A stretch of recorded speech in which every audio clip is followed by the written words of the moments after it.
मधुबन के बाबा, मधुबन के बाबा मुरली वाले, आपका क्या कहना, आपका क्या कहना। ओम शांति। आज 30 सितंबर 2021 के साकार मधुर महावाक्य हैं। आज मीठे मीठे बाप दादा बोले, मीठे बच्चे, अभी यह रावण राज्य, पुरानी दुनिया खत्म हो, नई दुनिया आ रही है। इसलिए श्रीमत पर चल पवित्र बनो तो श्रेष्ठ देवी देवता बनेंगे। मीठे बाबा बोले, मीठे बच्चे, अभी यह रावण राज्य, पुरानी दुनिया खत्म हो, नई दुनिया आ रही है। इसलिए श्रीमत पर चल पवित्र बनो तो श्रेष्ठ देवी देवता बनेंगे।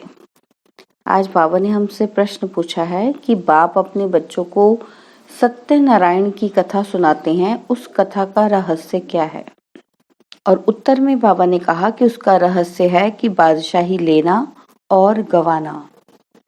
अल्फ को अल्लाह मिला तो गदाई छोड़ दी। जो विश्व के मालिक थे वही 84 जन्म ले रजाई गवा देते हैं, फिर बाप उन्हें राजाई देते हैं।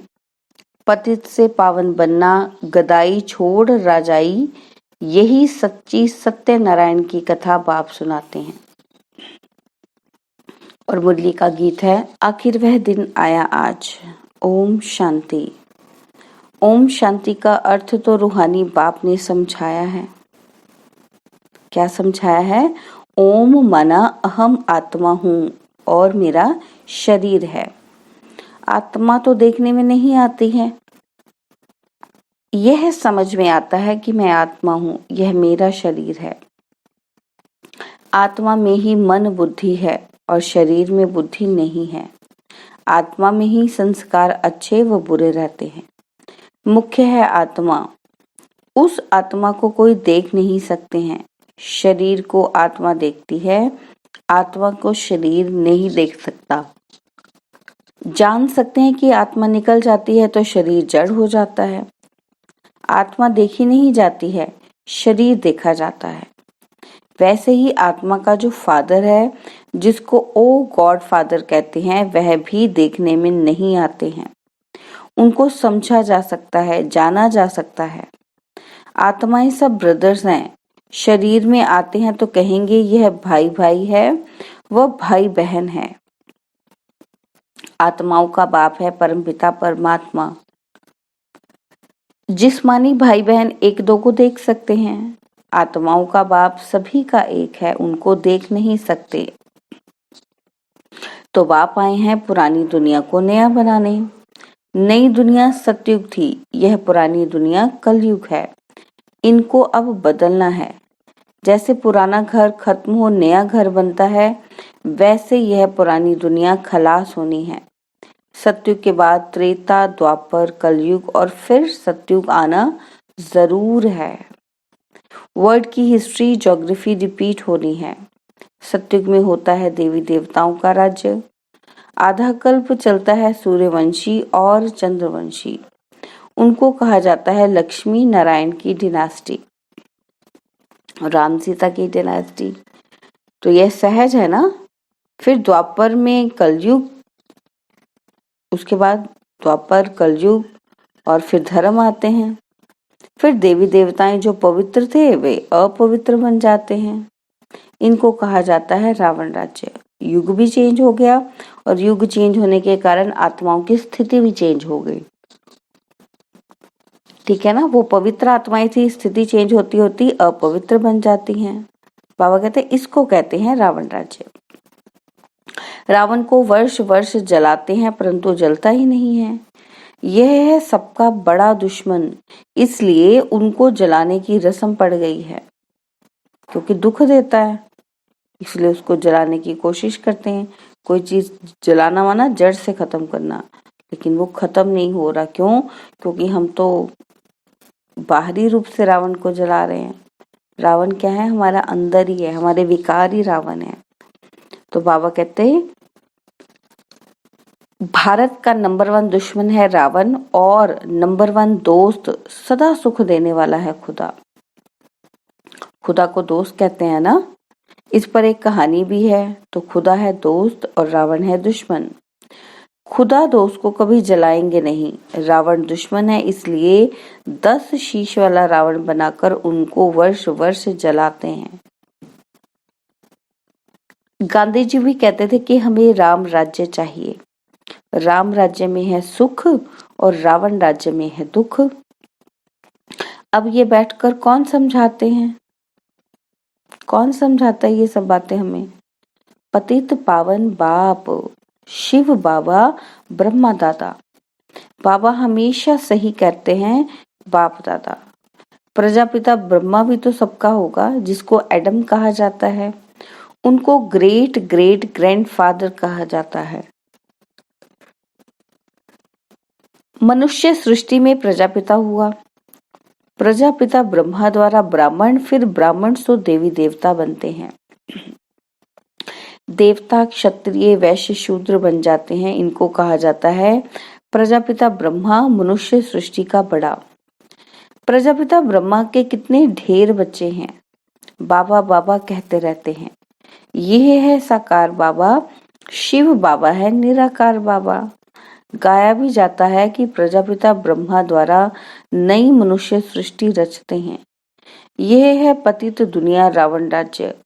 अब रावण की आसुरी दुनिया खत्म हो जाएगी, उसके लिए ये महाभारत लड़ाई है। फिर सतयुग में इस रावण दुश्मन को कोई जलाएंगे ही नहीं। रावण होगा ही नहीं तो जलाएंगे क्या, है ना? रावण ने ही ये दुख की दुनिया बनाई है। ऐसे नहीं जिनके पास पैसे बहुत हैं, बड़े बड़े महल आदि हैं, वह स्वर्ग में है।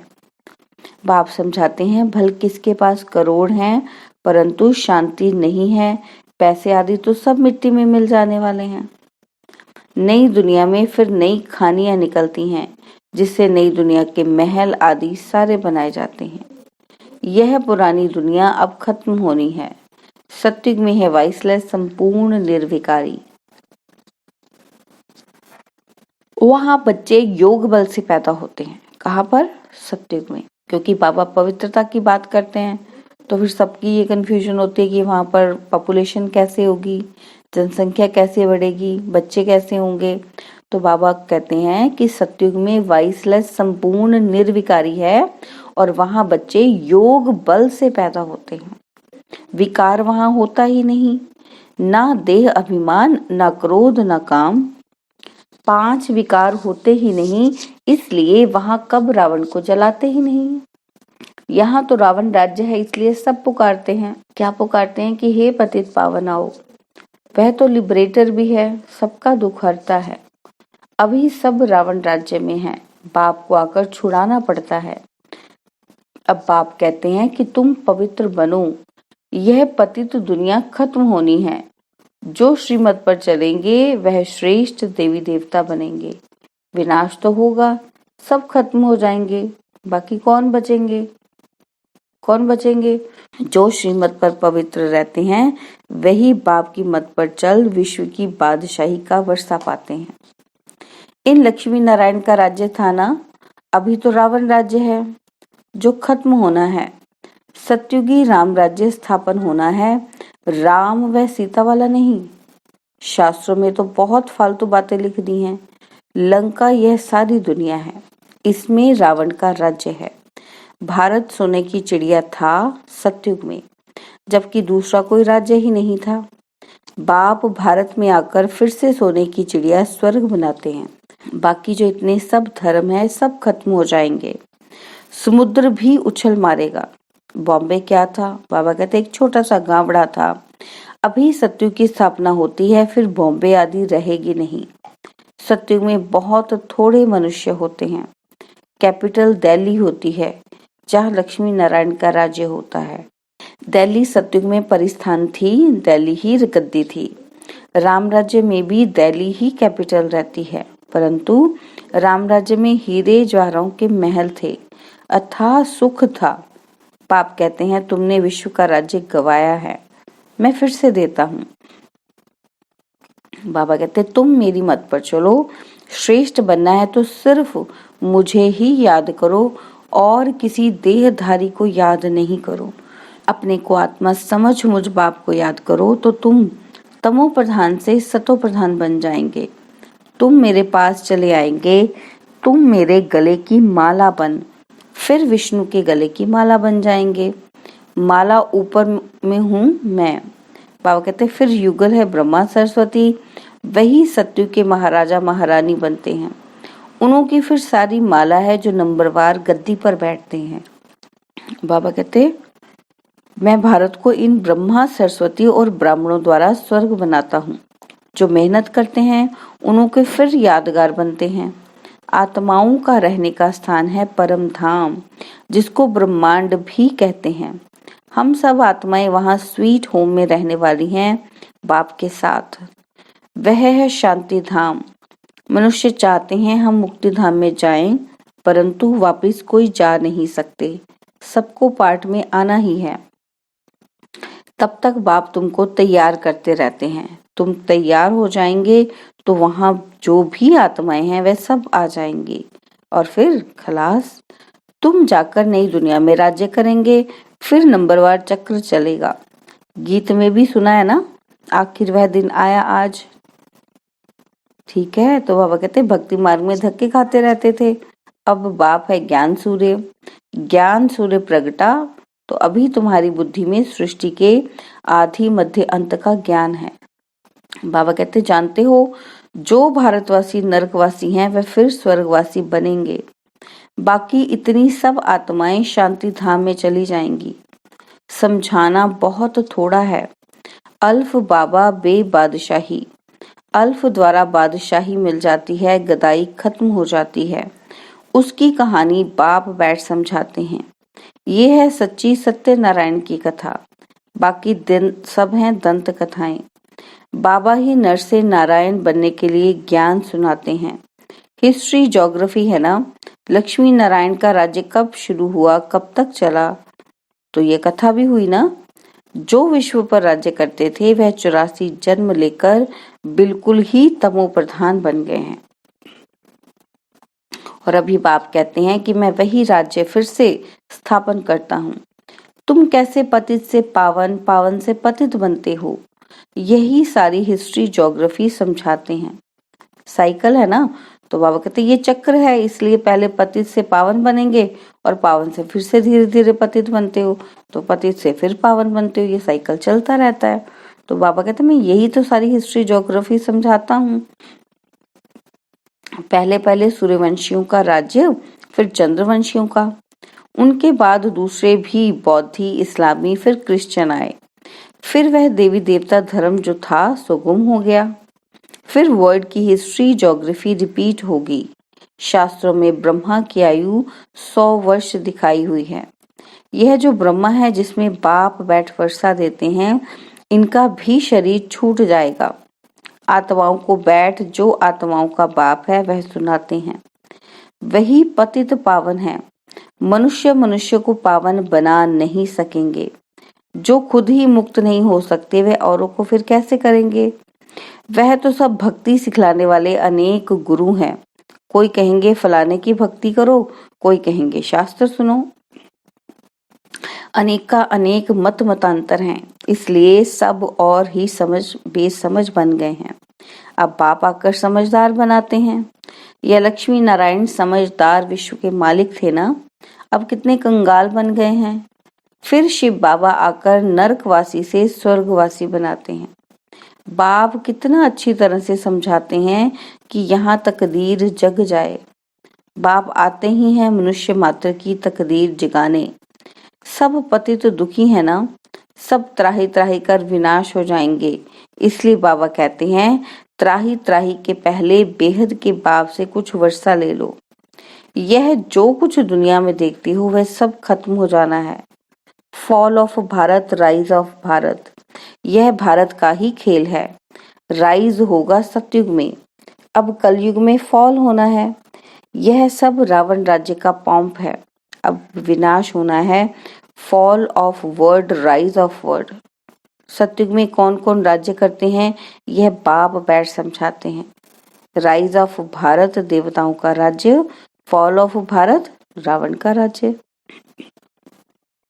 बाबा कहते हैं अभी नई दुनिया बन रही है, पुरानी दुनिया खत्म हो जाएगी।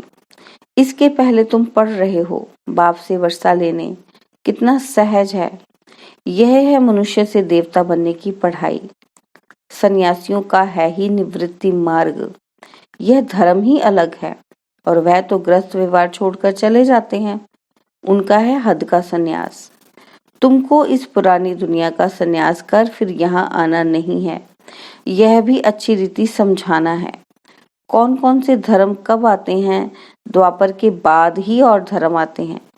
पहले सुख भोगते हैं फिर दुख। यह सारा चक्र बुद्धि में बिठाना होता है। बाबा कहते हैं जब से तुम चक्र में आते हो महाराजा महारानी बनते हो। सिर्फ अल्फ और बे को समझाना है। बाबा किसी को विलायत में जाने की मना नहीं करते। बाबा कहते यूं तो सब चाहते हैं कि मृत्यु अपने देश में ही हो। अब विनाश तो होना ही है। हंगामा इतना हो जाएगा कि जो विलायत से फिर आ भी नहीं सकेंगे। इसलिए बाप समझाते हैं कि भारत भूमि सबसे उत्तम है, जहां बाप आकर अवतार लेते हैं। शिव जयंती भी मनाई जाती है। सिर्फ कृष्ण का नाम डालने से सारी महिमा ही खत्म हो गई है। सर्व मनुष्य मात्र का लिबरेटर यहाँ आकर अवतार लेते हैं। गॉड फादर ही है जो आकर लिबरेट करते हैं। तो ऐसे बाप को नमन करना चाहिए, उनकी जयंती मनानी चाहिए। परंतु कृष्ण का नाम डालने से सारी वैल्यू गुम कर दी है। नहीं तो भारत सबसे ऊंच तीर्थ है। वह बाप यहाँ ही आकर सबको पावन बनाते हैं। तो यह सबसे बड़ा तीर्थ ठहरा। सबको दुर्गति से छुड़ाए सदगति देते हैं। यह ड्रामा बना हुआ है। अभी तुम आत्माएं जानती हो, हमारा बाबा इस अपने शरीर द्वारा यह राज समझा रहे हैं। हम आत्मा इस शरीर द्वारा सुनती हैं। आत्म अभिमानी बनना है। अपने को आत्मा समझ बाप को याद करो तो कट निकलती जाएगी और पवित्र बन तुम बाप के पास आ जाएंगे। जितना याद करेंगे उतना पवित्र बनेंगे। औरों को भी आप समान बनाएंगे तो बहुतों की आशीर्वाद मिलेगी, ऊंच पद पालेंगे। इसलिए गाया जाता है कि सेकंड में जीवन मुक्ति। अच्छा, मीठे मीठे सिकिलदे बच्चों प्रति माता पिता बाप दादा का याद प्यार और गुड मॉर्निंग। रूहानी बाप की रूहानी बच्चों को नमस्ते। हम रूहानी बच्चों की रूहानी बाप दादाजी को दिलवा जान सिकवा प्रेम से नमस्ते। ओम शांति। प्यारे बाबा, मीठे बाबा, मेरे बाबा, शुक्रिया बाबा, शुक्रिया बाबा, शुक्रिया बाबा। धारणा के लिए मुख्य सार है। पहला पॉइंट है, बाप के गले की माला बन विष्णु के गले में पिरोने के लिए संपूर्ण सतो प्रधान बनना है। एक बाप की मत पर चलना है। सेकंड पॉइंट है कि ऐसी सेवा करनी है जो अनेक आत्माओं की आशीर्वाद मिलती रहे। त्राही त्राही होने के पहले बाप से पूरा पूरा वर्षा लेना है। और बाबा ने आज हमें वरदान दिया है, ताज और तिलक को धारण कर बाप दादा के मददगार बनने वाले तख्त नशीन भव। जब कोई तख्त पर बैठते हैं तो तिलक और ताज उनकी निशानी होती है। ऐसे जो दिल तख्त नशीन है उनके मस्तक पर सदैव अविनाशी आत्मा की स्थिति का तिलक दूर से ही चमकता हुआ नजर आता है। सर्व आत्माओं के कल्याण की शुभ भावना उनके नयनों से व मुखड़े से दिखाई देती है। उनका हर संकल्प, वचन और कर्म बाप के समान होता है। स्लोगन, सरल याद के लिए सरलता का गुण धारण करो, संस्कारों को सरल बनाओ। स्लोगन, सरल याद के लिए सरलता का गुण धारण करो, संस्कारों को सरल बनाओ। ओम शांति।